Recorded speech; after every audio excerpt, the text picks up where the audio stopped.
दूर से देखने पर यह समंदर में खड़ी एक बैटलशिप लगती है, पर असल में ये एक छोटी सी सिटी है जो आज पूरी तरह से खंडर हो चुकी है।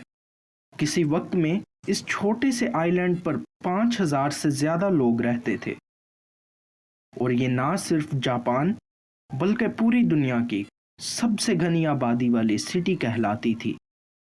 यहाँ अपार्टमेंट्स थे जिसका कंक्रीट अब गल सड़ चुका है। इनमें लोगों का सामान आज तक मौजूद है। ऐसा मालूम होता है कि यहाँ रहने वाले शायद अपना सब कुछ छोड़कर यहाँ से भाग गए हैं। यहाँ पर स्कूल्स थे जहाँ बच्चों की आवाज़ें कभी गूंजती थीं।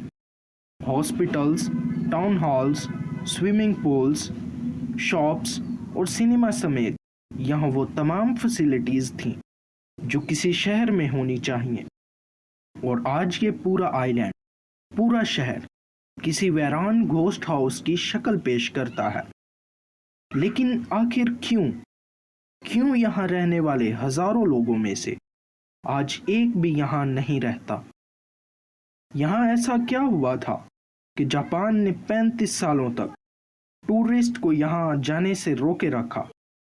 नाजरीन, इस आइलैंड को हाशिमा कहा जाता है जो जापान के शहर नागासाकी से 15 किलोमीटर दूर साउथ चाइना सी में मौजूद है। क्योंकि इस आइलैंड की शक्ल एक बैटलशिप जैसी है, इसी वजह से इसको बैटलशिप आइलैंड भी कहा जाता है। समंदर के इस हिस्सा में करीब 500 ऐसे आइलैंड हैं जिनमें कोई आबादी नहीं, लेकिन हाशिमा की कहानी उनसे काफ़ी अलग है। देखा जाए तो दूसरे आइलैंड काफ़ी हरे भरे हैं, लेकिन हाशिमा आइलैंड समंदर से उभरा हुआ एक बहुत बड़ा पत्थर है जहां पर प्लांटेशन न होने के बराबर है। हाशिमा आइलैंड ने अपने वक्त में जापान की इकोनॉमी को बूस्ट करने में बहुत बड़ा रोल प्ले किया है और इसकी सबसे खास बात थी कोल माइनिंग। पिछले 150 सालों की हिस्ट्री में इस आइलैंड के करीब समंदर के बॉटम से 1,65,00,000 टन कोयला निकाला गया था। इतना ज्यादा कोयला आज पूरे इंडिया को 1 महीने तक और पाकिस्तान को 10 महीने तक इलेक्ट्रिसिटी प्रोड्यूस करके दे सकता है। 1800s में हाशिमा से थोड़ा ही दूर टाकाशिमा आइलैंड पर रहने वाले लोगों को जमीन पे बिखरा हुआ कोयला मिला था। पहले तो इनको इसकी खासियत का पता नहीं था, लेकिन फिर कोटिना नाम के एक आदमी को एक्सीडेंटली इसकी हीटिंग प्रॉपर्टीज का पता चल गया। उस दिन के बाद टाकाशिमा आइलैंड के लोगों ने जमीन पर बिखरे हुए कोयले को इकट्ठा करना शुरू कर दिया, जिससे वो अपने घरों को गर्म रखने में मदद लेते थे।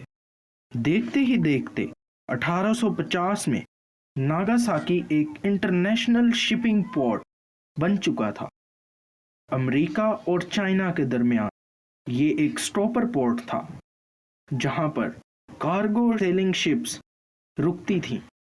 वेस्टर्न कंट्रीज यानी ग्रेट ब्रिटेन और यूएसए अपनी तमाम सेलिंग शिप्स को स्टीम इंजन से रिप्लेस कर रहे थे, जिसको चलाने के लिए एक ही चीज की जरूरत थी और वो था कोयला। जब शिप्स को नागासाकी पोर्ट पर आकर रुकती थीं, तो वहां पर उनको रिफ्यूलिंग के लिए कोयले की जरूरत पड़ती थी और कोयला नागासाकी से थोड़ा ही दूर टाकाशिमा आइलैंड पर बिखरा हुआ था।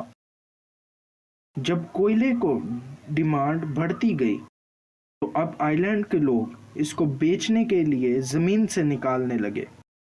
देखते ही देखते टाकाशिमा के सरफेस से कोयला खत्म हो गया।